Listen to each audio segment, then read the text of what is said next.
Missouri Valley Conference men's basketball conferences. All lines have been placed on mute to prevent any background noise. If you would like to ask a question during the conference, please press star, then the number 1 on your telephone keypad. To withdraw your question, press the pound key. I will now turn the call over to Mike Kern. Please go ahead.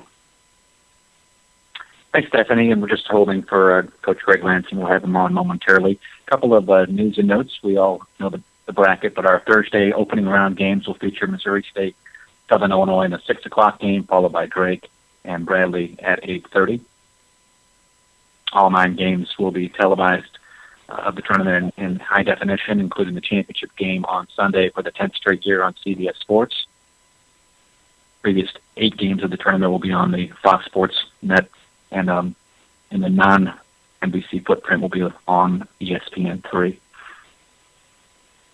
For the second time in tournament history, we'll have 2 teams ranked in the top 25.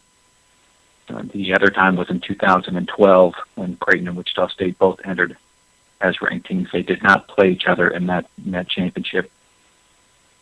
And since 2003, the league will have had a ranked team, at least one ranked team in the tournament 7 times. In terms of timetable of all conference, we will announce the 2015 Missouri Valley Conference all league teams on tomorrow at 2 o'clock. We will have a specialty conference call with our top award winners at 2:30. That's 2:30 Central. It is the same number that you will call tomorrow to join that call. And we are now joined by Coach Greg Lansing of Indiana State. Sycamores are the 3 seed in the tournament. They will play their first game on... You said approximately. Tell me. It could be 8:37. Yeah. So, we'll be there. Before we talk about Loyola, let's get it started, and then we'll open it up for some questions. Yeah, Porter's done a great job there. Obviously, the preseason that they had here, and I see just from watching their game from the weekend that Milton is playing. We were expecting that. Had 2 good games with them during the regular season. We were fortunate enough to win them, and we know we're going to have to play awfully well to beat them on Friday. Thank you, Greg. Let's get down to the questions for you. Questions for Coach Greg Lansing? At this time, if you have a question, please press star, then the number 1. The first question is from Andrew Lowe with the Des Moines Register. Hey, Coach. Andrew? Hey, I wanted to ask you, and Mike alluded to it earlier, you've got 2 ranked teams in the Valley, and I wanted to ask you how maybe daunting it is for the other 8, the upset of the season against the Wichita or Northern Iowa. It's got to turn right around and play in the year, and nobody did a very good job of doing that during the year either. That's what you come to Indiana State for, and you're in the Missouri Valley Conference. We're happy for the successes of those 2 teams, and it's on us other coaches to other staffs and programs to try and keep up with them. So this is how 3 games against 3 good teams to have a chance to get in if you're ever anybody but with you and I. And then how does it change in the fact that you have got the team twice? Is that, I don't know, give you some sort of... Games, I thought we played and had it.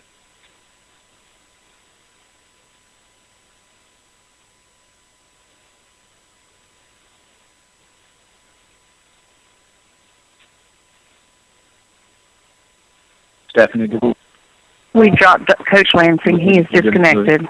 It's in Northern Iowa. The Panthers are the number 2 seed in the tournament. Good morning, Jake. Hey, good morning, Mike. You'll play the winner of the Indiana State. You'll play the winner of the Drake in your first game on Friday at 6 o'clock, and you preview your possible opponents, and then we'll open it up for some questions for you. Yeah. Saw Drake at our place here in our second game with them. They had won 3 in a row coming in and playing good basketball and played. We had a very competitive game here. They thought they were playing very good basketball. They've improved a ton as the year has gone on. Their young guys have really done well for them, and they got a group of seniors that I'm certain no different than any other seniors. They want to finish their careers off the right way. So they've really done. Guys had to find. Eventually, we were able to get some things going, but another very competitive game.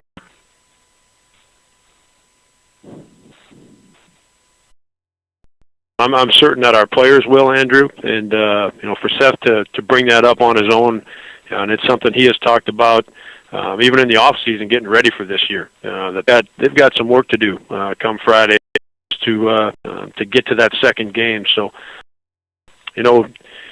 practice, or Friday's opponent, they'll take it day by day, Andrew. But I'm seniors in particular. So next. Schroeder with the Valley Hoops Insider. Hey, Ben, I wanted to know, you guys haven't lost in so long. What's and just dramatic that whole event was, packed. And, our athletic director, of course, was there. Our president was there.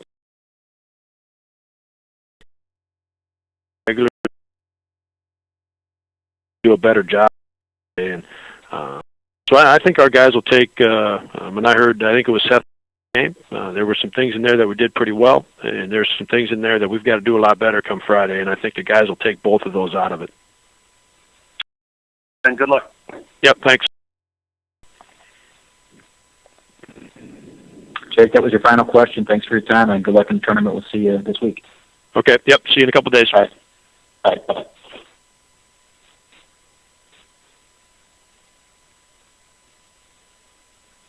Reaching up to Coach Ray Giacoletti. He's next on our order of speaking. The Bulldogs will play Bradley in the 7-10 game on 8:30 on Thursday in the opening round, and we'll have Coach Giacoletti on just momentarily.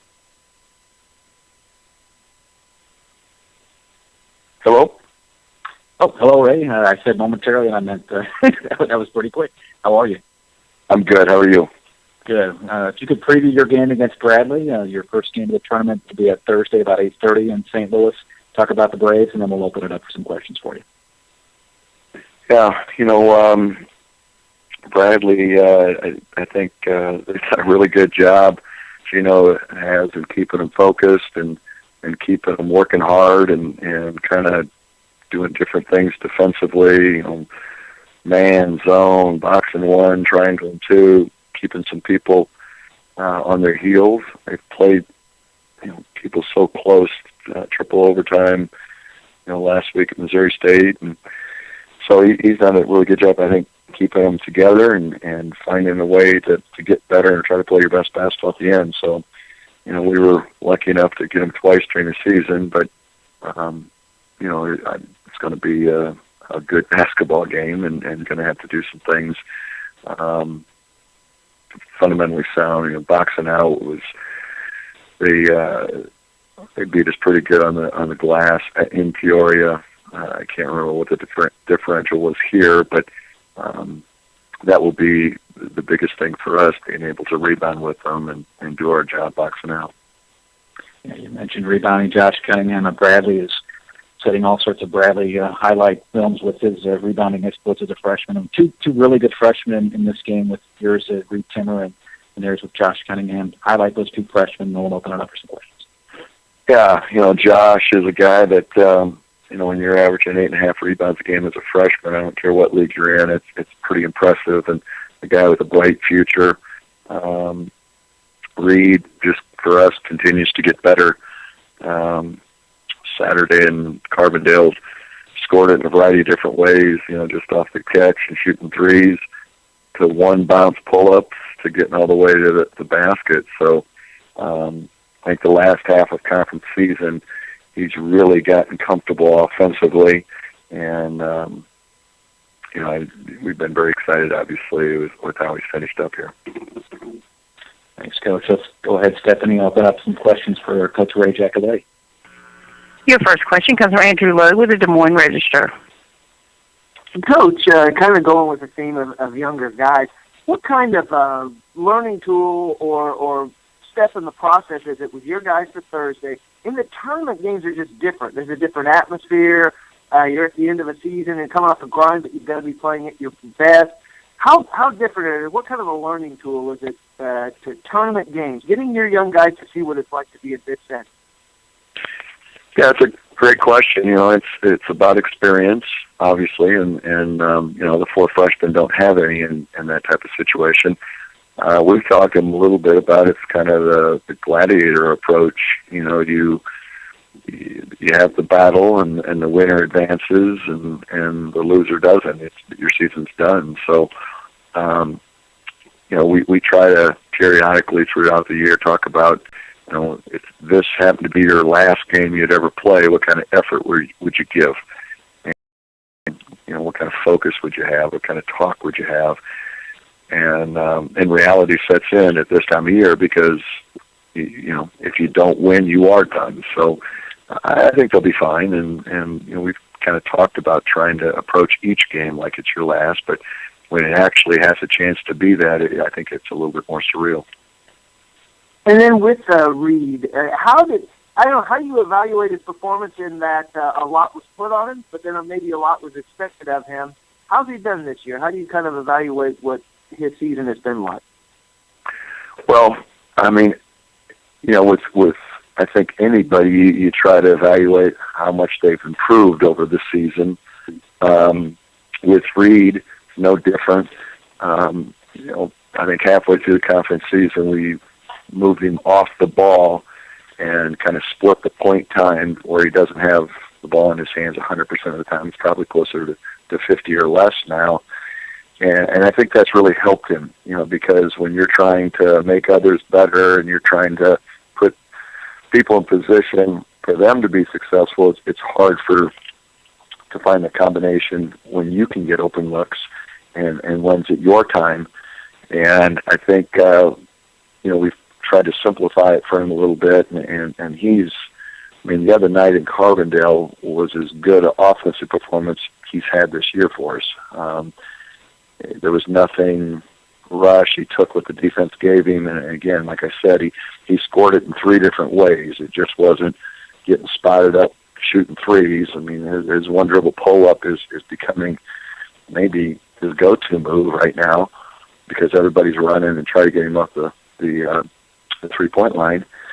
But he's also being able to attack and get all the way to the basket. I would say that the one thing that you know, over the summer he needs to probably be able to understand when he can get to the rack and when they're not going to, you know, he's not in position to draw a foul. He needs to be able to define where the opening and where the help came from. But I mean, those are things that we can help him with once the summer or once the off season gets here. But I think he's had a really good freshman season.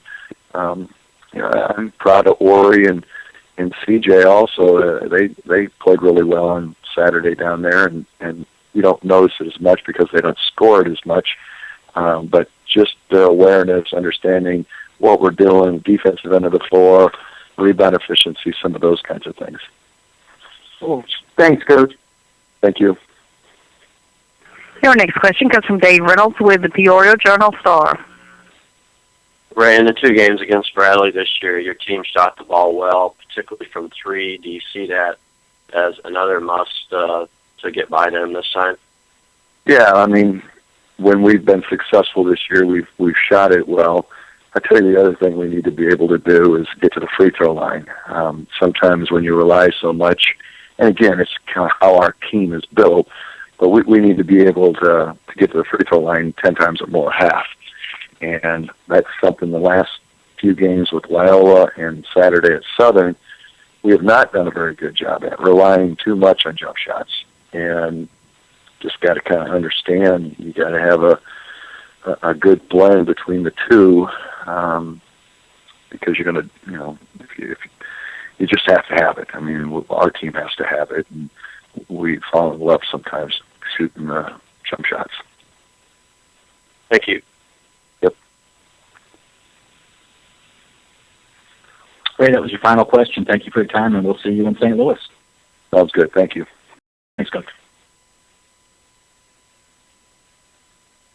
We are joined by Paul Lusk of Missouri State. The Bears opening up the tournament for the game against Southern Illinois. It's the first game of the tournament at 6 o'clock on Thursday, March 5th. Morning, Paul. Morning, Mike. Talk about the Salukis, preview Saturday or Thursday's game for us, and then we'll open it up for some questions for you. Well, they obviously beat Drake Saturday. I haven't watched that yet. I'm getting ready to, but Our last time we played them was over at our place, and it was a low-scoring game. You're always concerned about Anthony Bean. He's one of the best scorers in the league. Seems like he's found his rhythm. And when he gets it going, there are not a whole lot of answers for him. He's very talented. I think their sophomores, Tyler Smith-Peters, Sean O'Brien, and Bola, are guys that have been in it. They had some success down the stretch last year. It appears they're playing better. And then Jordan Caroline and the Lavender kid, they're very good freshmen. So, and then we're always concerned about Pendleton. He's a guy that's been in it. He's been in the league. He understands what's going on. So, it'll be a very tough challenge for us. Yeah, you mentioned Anthony Bean being the key in terms of the second half of the conference season. He leads all league players with scoring.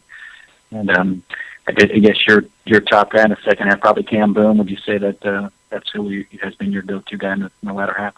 Well, yeah. I mean, we really struggle to score in all areas. We struggle on the perimeter, but Cam Boone has had an excellent season for us. As with all of our guys, they need more guys around them, but Cam Boone has been very good for us. Thanks, Paul. Let's get to the questions for Coach Paul. Last questions from the media for the coach. Your first question comes from David Wilhelm with the Bellevue News-Democrat. Hello, Paul. How are you? Long time no talk to you. Hey, David. Good to hear from you. Good to hear you, too. I know this is a business trip coming to the NBC tournament, but is it nice to kind of get back to your roots, to get back home in a way to probably see some people you have known for quite some time? No, I really haven't even thought about that, David. It's been a long season. We've had a lot of things that we've had to deal with. Certainly has been difficult and disappointing, but I haven't given that much thought. Going to the Valley tournament, though, is always exciting just from the standpoint that it's a great event, great fans, great following. St. Louis does a tremendous job with it. So we are looking forward to playing the game.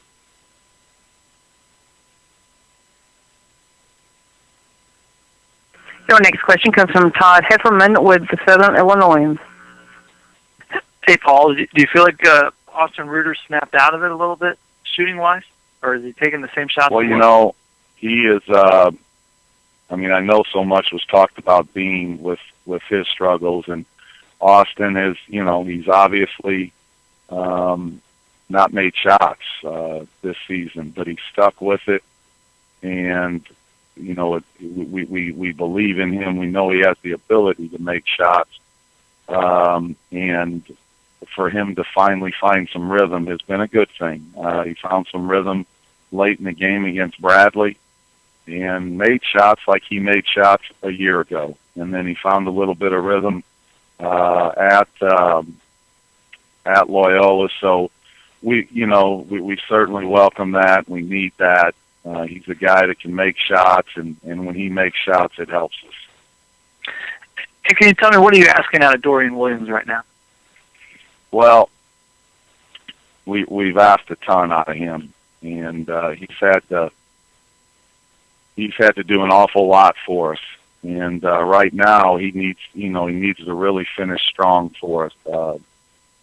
He had the concussion late in the season, and he's come back from that, and I still think he's trying to get his legs under him. But we need him to run the team, be solid. Anytime he can provide some scoring, that is an added bonus. He's got to generally guard the other team's best player. He's just got to do an awful lot for us. It's been a long season for him, but we need him to really finish strong. And if I could take you back real quick, I'm doing something on SIU's three straight NBC titles in the 90s. You guys had 2 close games to start 2 of the 3. The third one, I think you got won by 20 in the first game. Do you believe the notion, now that you're a coach and have played in this event, that you need a fight to the finish, a close game that goes down to the wire that you'd pull out to get a little more comfortable at the event? Oh, I don't know that I totally believe in it. I think if you've never been tested, if you've never been tested and you walk through everything, it might be a good thing. But I don't even recall all the games, but I do know that we probably had some close ones, and it's a matter of guys making plays ultimately. You got to have guys that can make plays, play their best basketball, hopefully at the right time during the tournament, down the stretch of the season. And I think the one thing that happened during those times that you're talking about, that always happened for us. And we had a lot of players, and we were able to make plays and have a good run there. Do you think it'll ever be done again? Winning 3 in a row? What's that? Do you think it'll ever be done again, winning 3 in a row? Oh, I think it'll be difficult, but I think someone can do it. Records are made to be broken, but I think that was always a unique run, and it's something that's very hard to do. So could it happen? Sure, it could happen. Will it happen? Who knows? We'll see. Time will tell. Thanks, Paul. You bet. Paul, that was your last question. Thanks for your time this morning. We'll see you in St. Louis. Thanks, guys. Thank you. We do have Coach Barry Hinson on the line with us as Southern Illinois Salukis opening up the tournament in the first game against Missouri State. Morning, Coach. Morning, Michael. Well, let's talk about the Bears and preview Thursday's game for us, and then we'll open it up for some questions from the media. Well, I mean, they beat us. They swept us, so it's a unique challenge for us. And I've always said this. I just listened to the end of Paul. I think he's right. You've got tournament play has always been about guys making plays. Your guards have to play extremely well. Tournaments normally have always been about guard play and how well they shoot the basketball. He's right. I mean, it just comes down to the mentality, the amount of enthusiasm that you approach this, especially in a play-in game. I think play-in games are about the teams that really want to be there and that want to give their best. Those are the guys that have the best opportunity to win. Coach, thank you. We do have a couple of questions in the queue for you. Questions for Coach Barry Hinson. Your first question comes from Andrew Lowe with the Des Moines Register. Look at the tournament on kind of a big picture basis, and the one thing that sticks out is that a team could pull off a big upset, let's say against a Wichita or a Northern Iowa, and then they have to turn around and probably play one of those, the other team again. How daunting is it in the sense of having two heavyweights, not just one team to knock off, but two teams that you can pull off the win of the season and turn around a day later and have to play again? Well, I think it speaks volumes for our league. I mean, it's not like you would find. It's not any different in the Big 12. It's not any different in the Big 10 or the ACC or the SEC. Well, the SEC's that's probably blown out of proportion this year. But I think that it just goes. When we started, Andrew, when we started the year, 73% of starting lineups were back in this league, and I think people took for granted exactly what that meant. So you've got two heavyweight contenders. You've got a logjam in the middle and a logjam at the bottom. And do I think the logjam in the middle could beat one of the two heavyweights? Sure. I think it's possible. I think it's a difficult task, but I've been on both ends of it. And, tournament crazy. There's a reason they call it Arch Madness.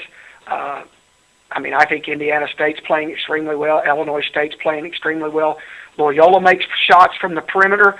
They're awful. They're just really, really tough. So, and Evansville is always, you have to play their style of play when you play them. So I do think that, there's light at the end of the tunnel. The great thing about this is if for some reason neither of the two heavyweights make it, that means we're going to have three teams in the NCAA tournament, which would be great for our league. Cool. Thank you, Coach. Thanks, Andrew. Your next question comes from Paul Sulentrop with the Wichita Eagle. Hello, Barry. I want to do a story about the rise of kind of ball screen offenses over the last, 5 or 10 years. How much time do you spend preparing for that defensively now as opposed to, earlier in your career? Paul, basketball has changed so much over the last, just like you said, but specifically, we started doing the ball screen offense in probably the last 3 years I was at Missouri State. Certainly nowhere near the level that we do it now, but I think it is prevalent, and I think when the shot clock drops to 30 next year, I think that's all you're going to see. I watched a game on the other day, and it was basically just four guys out on it looked like the old four corners, but they were a lot lower, and all it was penetrate or come off ball screens. Matter of fact, it was a Texas KU game there at the end of the game, and we are no question in a collision course with the NBA on how we play. It's all going to be in movement in Wisconsin. Movement or mover blocker. I think those days are far and gone. I think they're leaving us. I think we're just getting ready to be a ball screen spacing, penetrate and pitch type offense, and I definitely see it coming. You don't sound like you think that's a great development for the college game. I think I don't know, Paul. I thought the 3-point line when it came in was great. I thought when they moved the line back, it was still okay, and it made the game better. I thought 2 years ago when the officials put an emphasis on the fouling, I thought it tore the game up. No ifs, ands, or buts to me. But I think the game, everybody's wanting more scores. It just sickens me to hear comments that Virginia style of play is running the game. It just makes me sick to my stomach.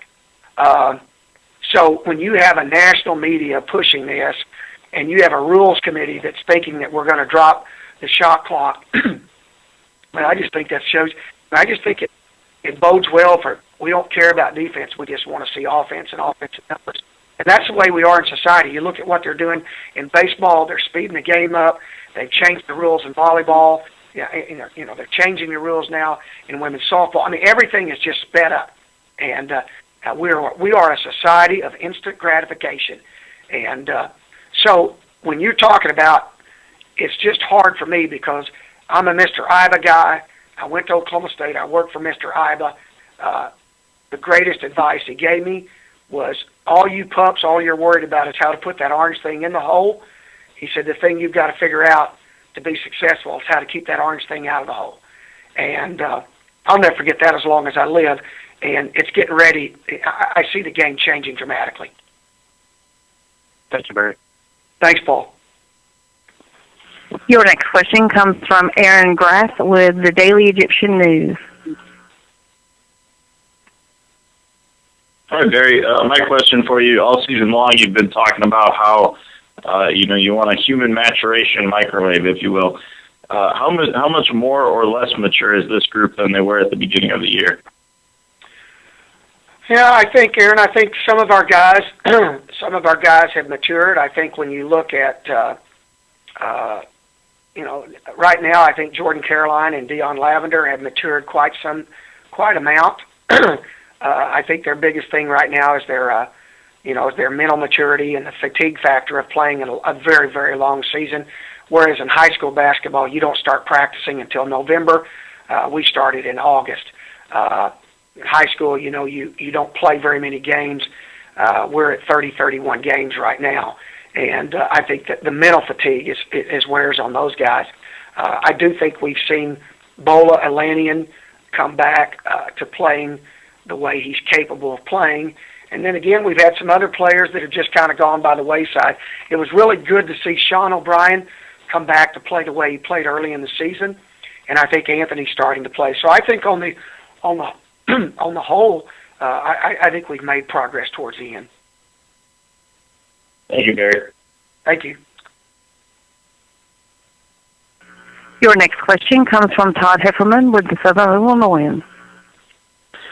Hey, Barry, the experience you do have with guys playing in this tournament, how much do you think that will help Dion and Jordan be ready for it? Because I don't imagine Jordan will be that intimidated after playing in Madison Square Garden, but even Dez was taken a little bit back by it a couple of years ago. Yeah, Todd, I think your first year in this, I think freshmen, it's a little different in a playing game because the environment is not as, the environment's not like playing on the first day or in the semifinals. The quarterfinal, semifinal environment's so much different than a playing game. So, you're right. Even as good a player as you are, even as experienced a player you are, it's really hard for these young guys. There'll be a learning curve. It'll be early on, or it'll be the whole process of the game. It's just it'll be interesting to see. I would suspect, and I'm banking on that Dion will play better because he's playing in front of friends and family in the local area. And like you said, Jordan's already played in an arena like that, but I do think there'll be a learning curve for him as well as all the young guys. Thanks. Your next question comes from Harry Schroeder with the Valley Hoops Insider.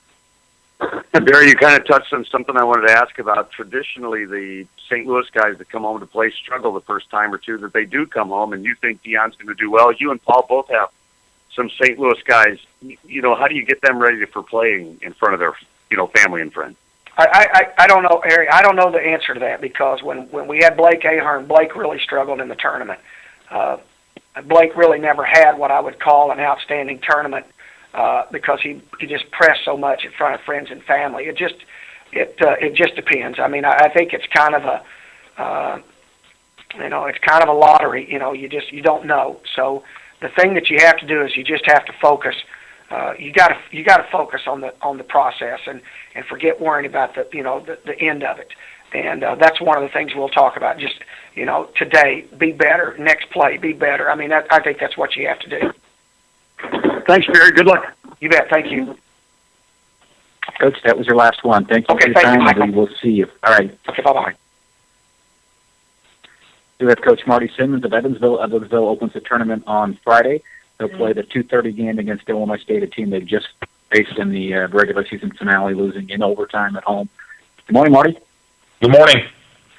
Let's talk about Illinois State. They got you twice this year. A much closer game the second go-around just the other day. But talk about the Redbirds and your prep for them on Friday.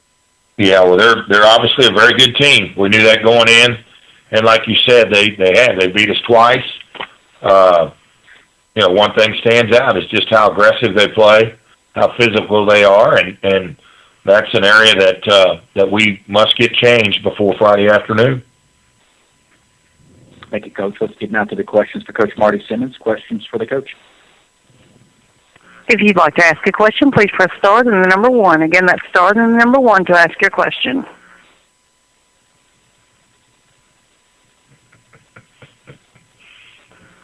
Your first question comes from David Wilhelm with the Bellevue News Democrat.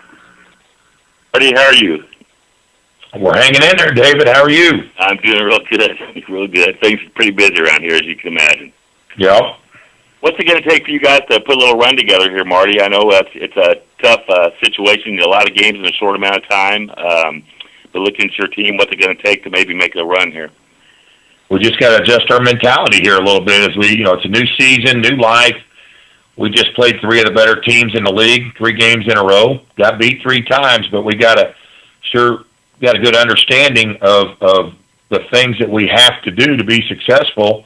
Now it's our ability for the next 4 days to get that changed. I mean, aggressiveness is at the top of the list. We can't be aggressive enough. And, that's something that will be pounded in, practiced. I certainly am proud of, our guys who've had a good season. But, again, this is what it's all about. Is this exclusively a business trip for you, or do you get a chance to talk to anyone, maybe just non-basketball related? No, it's a business trip. We're disappointed. As disappointed as we have been all year in our last 3 games, but we've got to find a way to regroup, re-energize. We played a lot of good basketball, and sometimes it's hard, when you're not having success, to understand that. But we've got to find a way here in the next 3 or 4 days to play with some confidence. Thanks, Marty.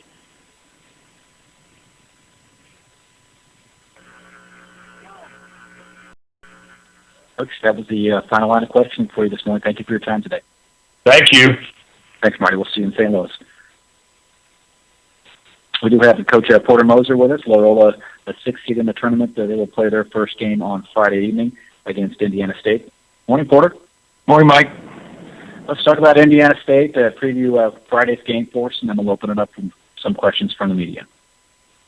You know, Greg and his staff's done a great job with that team. You know, like anybody, when you lose a player like Jake Odom, you go through a little bit of kind of a feeling out process of who's going to be the guy stepping up, making those kind of plays. And, you know, if anybody asks why they struggled early, anybody would. And it's a credit to them to see how incredible they bounced back. You know, starting out the league 5-0 and finishing third, and just, you know, really good guards and combined with really physical post players. And they've done a great job, and they're well deserved of all that they've done during the conference year.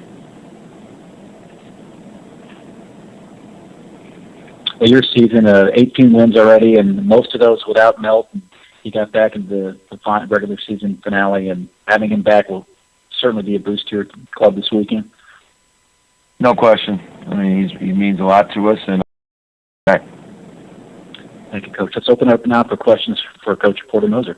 Please press star and the number 1 to ask a question. Star and the number 1.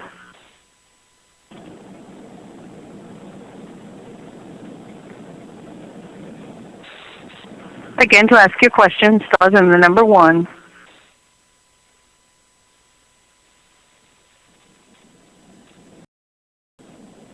Coach, a couple media have asked questions about St. Louis's playing in St. Louis, and Christian Thomas, of course, playing his final tournament opportunity here in St. Louis in front of his hometown crowd. Talk about Christian's play for you as a career senior.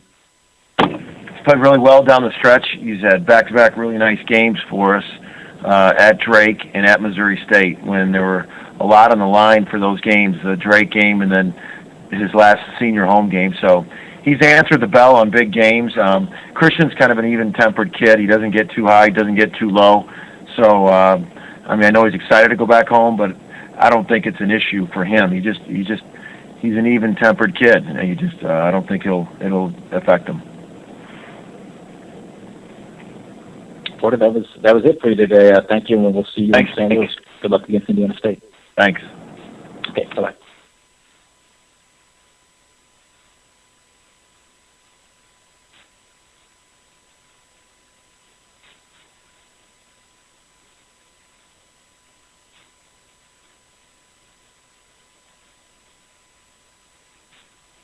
Next coach to join us will be Gino Ford of Bradley. We'll have Gino on momentarily. The Braves opening up the tournament as the 10 seed. They will play Drake on Thursday night at 8:30. Drake, the 7 seed.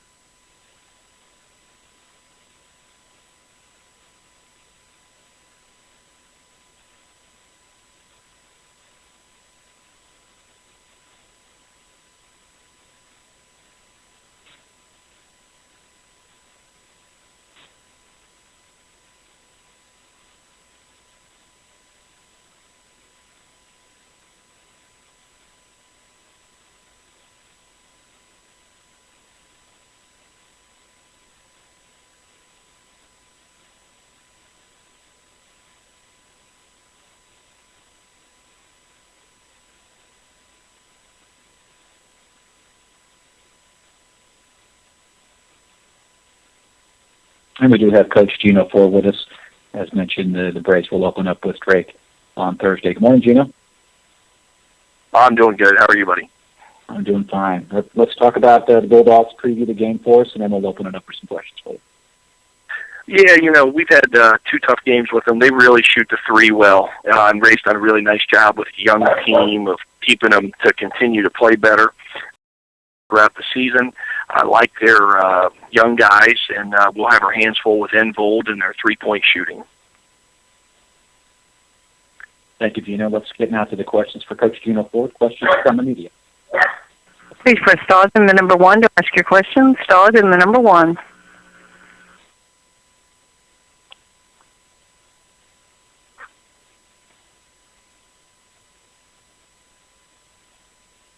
Again, star and the number 1 to ask a question.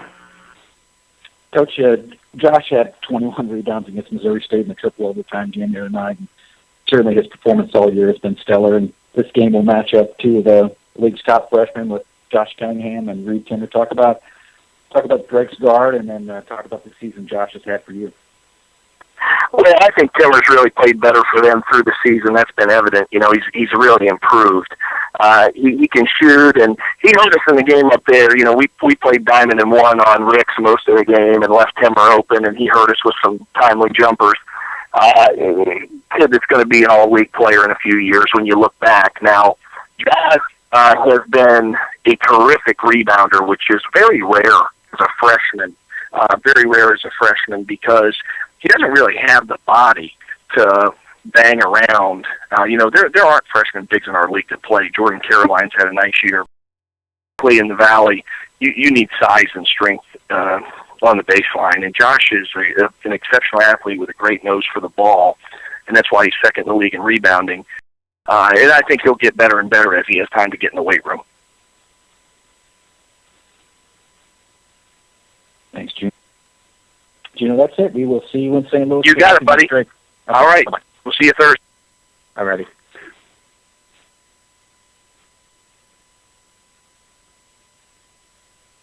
Reaching out to Coach Dan Muller. He's next on our rotation. We'll have Dan on momentarily. We're just a minute ahead of schedule, so we'll have Dan on in just a second.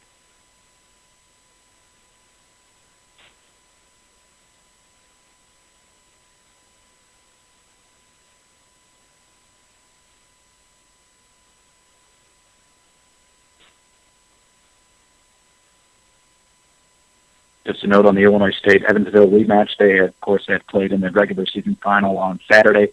It will mark the 13th time in the league's 25-year history in St. Louis that we'll have two teams playing each other back-to-back, regular season final and opening round tournament game.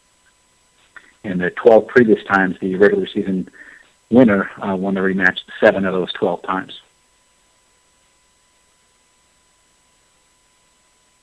I see that we do have Coach Muller on the line with us. Illinois State's Dan Muller and the Redbirds opening up against Evansville in their first game in St. Louis. Good morning, Dan. Good morning. How are you? Oh, I'm great. How are you doing? Good, good. Let's talk about Evansville. You got them twice, a wide margin the first time, and then an overtime game this past Saturday. What needs to happen for you to get them a third time? Well, not a lot of preparation. You know, we just faced each other. A couple adjustments, I'm sure, by both teams, but I don't want to say we got lucky, but we made some big plays down the stretch on Saturday and won a very close, even game. And so I'm sure Friday will be very similar. Evansville is very good, so we'll have to play well to win. Thank you, Dan. Let's get now to the questions from the media for Coach Dan Muller. Your first question comes from Daniel Alar with the Evansville Courier-Press. Hey, Coach. You mentioned how obviously less preparation will go in having just played them. How does that change what you do in practice? Do you focus more on skill work and other things, or how does that change how much or how this week in practice goes for you guys? Yeah, I mean, it does have more time to do with focus on a little bit of skill work, fine-tune some of the things that are staples, just because, again, we've prepared for them for so long at this point. We know them. But we will make some adjustments.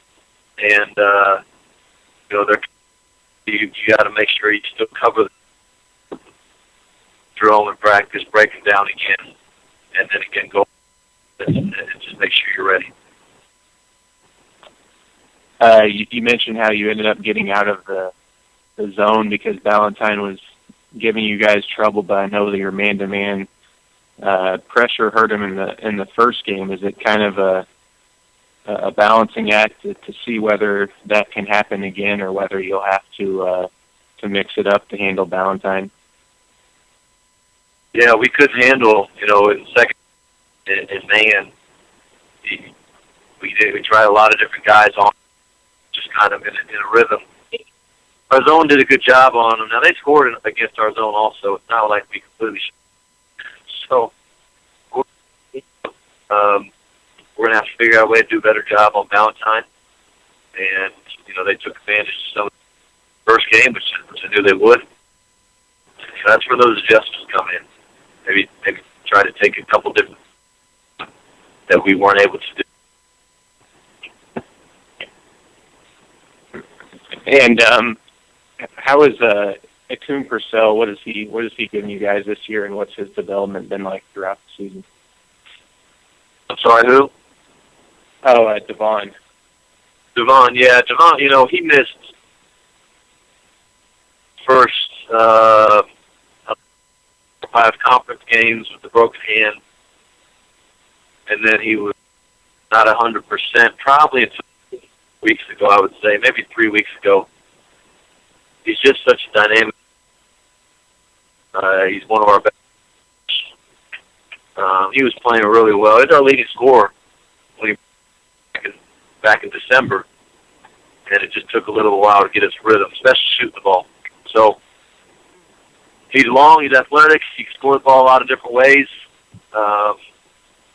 He's been so good down the stretch, and probably the best thing is he's one of our best teammates. Really cares about the right things, extremely coachable. So we're lucky to have him. All right, thank you, Coach. Thank you, Dan. Your next question comes from Jim Benson with the Bloomington Pentagraph. I know, Dan, about 3 games ago, you were talking about the rebounding, how maybe it had waned a little bit. It seems like, obviously, it's picked up in the last 3 games, and I think the 21 offensive rebounds on Saturday was the most of the season. Could you just talk a little bit about that, and what's been, you think, the biggest difference in the last 3 games compared to, the 5 or 6 before that? Yeah, we just got away from that mentality that we had developed since June. We were doing it so well. I probably got away from our rebounding focus in practice a little bit too much before that stretch, during that stretch, because that's what it is. It is a mentality. Now, we got 21 against Evansville, but I bet 5 or 6 of those were third rebounds because we missed our putbacks. We've got to score more second chance points when we get them. But I do like where we're at rebounding-wise a lot more than I did 2 weeks ago. And just a little back to Devon, did you have to have any kind of conversation with him about looking for his shot more? It seems like he's been much more aggressive, and obviously in the last couple weeks with that. Oh, you're always having conversations with all your players throughout the year, and a lot of Devon's, even at the beginning of the year, focused on making sure he stays aggressive offensively because it is so important for our team.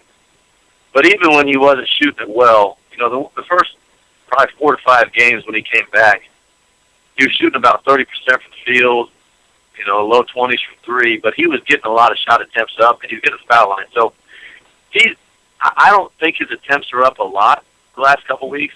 He's just making more. And I do think most of that is because he's helping.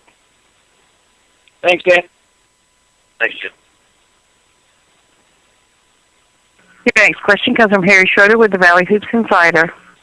Well, Dan, I was going to ask you some of those similar things. A couple of weeks ago, you told me Devon, the whole key for him was going and getting rebounds, and all of a sudden he exploded on the rebounding end, and then he's been scoring as well. It all kind of goes together, doesn't it? It does. It's a mentality for all our guys, but Devon's so athletic. He's such a good rebounder when he puts his mind to it. It just puts him in the right mind frame on both ends. But again, he's been getting extra work in probably for 3 or 4 weeks now outside of practice. He's putting the work in. He's comfortable with his shot. He makes his free throws, and his scoring, not just his scoring, but he can score every which way. Mid-range, he can shoot it, he can finish. His scoring is very important for our team. And then also his penetration leads offensive rebounds also. I wanted to ask you about Paris, too. His defense on the perimeters got to be key in a game when you've got so many good perimeter players at Evansville. Yeah, Paris, everybody knows his steal numbers. And he can take your ball on the ball. He gets a lot of deflections off the ball. And he can disrupt guys defensively. He's in great shape, so he doesn't get tired, which any great defender is going to be in great shape. You know, well-conditioned athlete. But he's tough. He's also playing really well for us offensively. He had a great offensive game for us against Evansville. And we don't win that game without his offense. Thanks a lot, Dan. Good luck. Thank you, Eric. See you.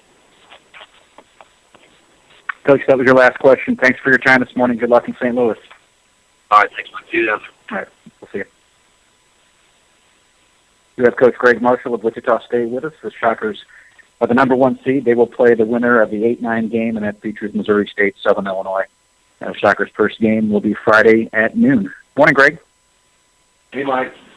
Hey, congratulations on the regular season title. Didn't get a chance to see you after Saturday, but certainly an emotional day in Wichita with game day and senior day, and, of course, a big win against Northern Iowa for the championship. Yeah, pretty big day.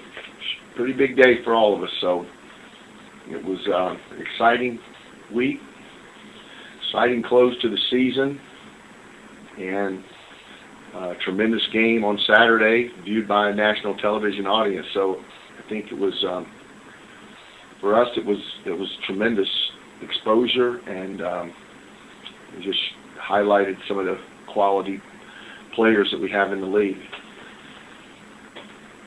Thank you, Greg. Without knowing who you'll play, I'm not going to ask you to preview your next game, so I will just go ahead and open it up for questions for Coach Greg Marshall, questions from the media. Please press star, then the number 1. Again, that's star, then the number 1. Your first question comes from Mark Berman with the Roanoke Times. Good morning, Greg. Hey, Mark. I just wanted to curious, as the season has unfolded here, what's kind of the identity that's emerged of this year's Wichita State team? What do you feel you've kind of been able to hang your hat on most nights? Pretty good defense, Mark. Guys that are willing to play both ends. Obviously very talented because offensively they can put up some numbers, and scoring 74 points against most teams is not that big of an accomplishment, but when you score 74 against Northern Iowa, that's like scoring 100 against a lot of people. They defend so well, and we've got guys that can score in one-on-one situations, but they share the ball too. We have usually a tremendous assist-to-turnover ratio, shows their unselfishness and their ability to share. So same stuff. Defense, not quite as good on the boards as we've been in the past because we're not as big, but still good, still plus 4 or 5 per game on the year. So, you were National Coach of the Year last year when you had to deal with the challenges of the perfect record and all the attention. But what about any certain unique challenges unique to this year, whether it was just dealing with the high expectations or the loss of early? We lost 4 grown men. I mean, guys that were in their 4th and 5th years in college basketball. One's playing in the NBA. So that's a challenge. But the biggest challenge for us this year was trying to meld in 8 first-year players at Wichita State. We had 8 guys that had never played 1 second for us out of our 13. And that's too big of a majority of your roster. And to be able to go 27-3 with that group, we feel just ecstatic. I mean, hasn't been as easy, but it's been quite gratifying. And when it's all said and done, and to go 17-1 in this league and win it again with those 8 newcomers, we feel very, very accomplished and blessed. How confident a team is it at this point of the season? I think it's pretty confident. I mean, Fred Van Vliet and Ron Baker, Kel Cotton, those guys don't walk out on the floor expecting to lose, that's for sure. Evan Wessel's won about 96 or 97% of his games as a collegiate player in which he's participated, so they expect to win. Thank you.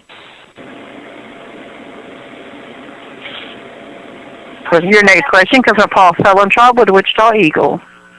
Hey, Greg, I'm going to do a story about how the ball screen offense has become such a dominant thing.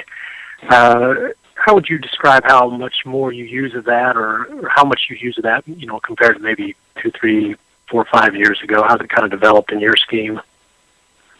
Well, I would say we use it quite a bit more, Paul. first of all, that's what the kids are doing now in high school and AAU. So that's what they're good at, and they don't.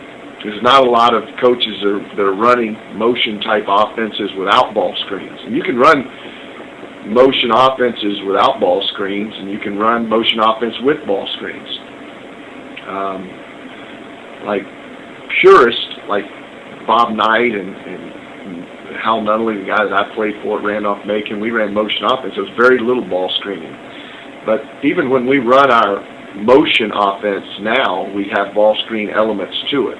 And then there's the offense that's more of a simple ball screen and not as much motion. It's more standing, but the two guys that are working the ball screen are obviously moving.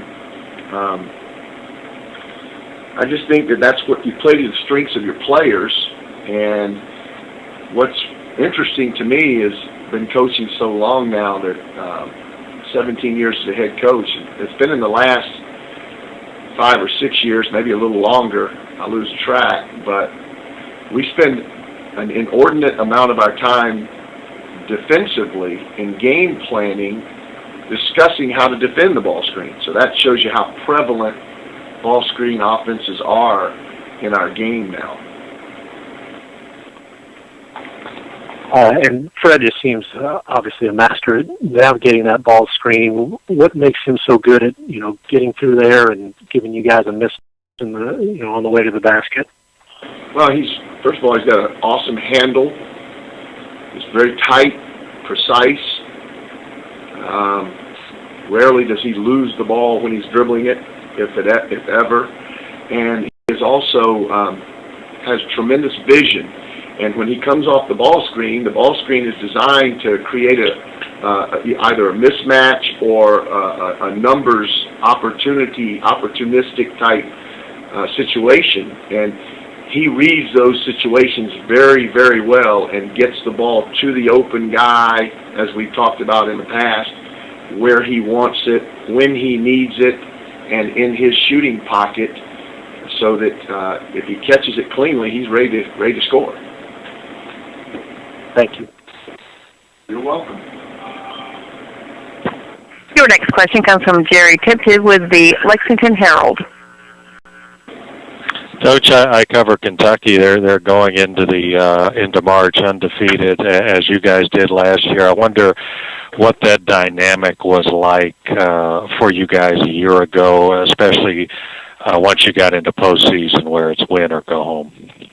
Yeah, it's the win streak's not as important once you get into postseason play, because then you're one and done. Kentucky, just in a different play on words, Kentucky's more familiar with one and done, obviously, than we are, and that some of their recruits are one and done. But we are, we just were worried about advancing in the tournament at that point, and however many games we could win would be the number. And they've had a tremendous season with their guys. It's amazing that all those new players, how Cal is able to get them on the same page. And I mean, it's obviously a physically dominant team, but he does a wonderful job getting them to defend and play together in a very short order. I mean, I was talking about having 8 newcomers. I don't know how many he has, but it seems to be a bunch every year. So, was going on the streak of being undefeated? Was that something that was brought up at all in the regular season, or was it handled? Yeah, we talked about it. I mean, it wasn't. We didn't need other people to bring it up. We talked about it. We gave every game a number of significance. Whether it was 23 Michael Jordan or 18 Peyton Manning or 29 the B-29 bomber that was built here in Wichita during World War II. So every game, the number had significance. We had fun with it. And one last thing, it would be ironic if they played you guys in the tournament with you guys having a chance to kind of pay back from last year. What do you think of that scenario? That would be quite ironic. I mean, the way things went last year, I wouldn't be surprised if they ended up with with them and Wisconsin, and maybe, let's see, who else can they put in our bracket this year? Duke. Maybe Duke, Wisconsin, and Kentucky. We can all be in the same bracket. Thank you.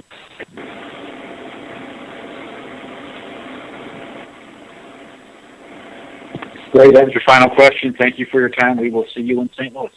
Thanks, guys. Okay, bye-bye. This does wrap up our call. We'll ask the beat writers that are still on the line to stay on the line. We'll have a roundtable of beat writers. Everyone else can please disconnect at this time. Thank you. This concludes today's conference. You may now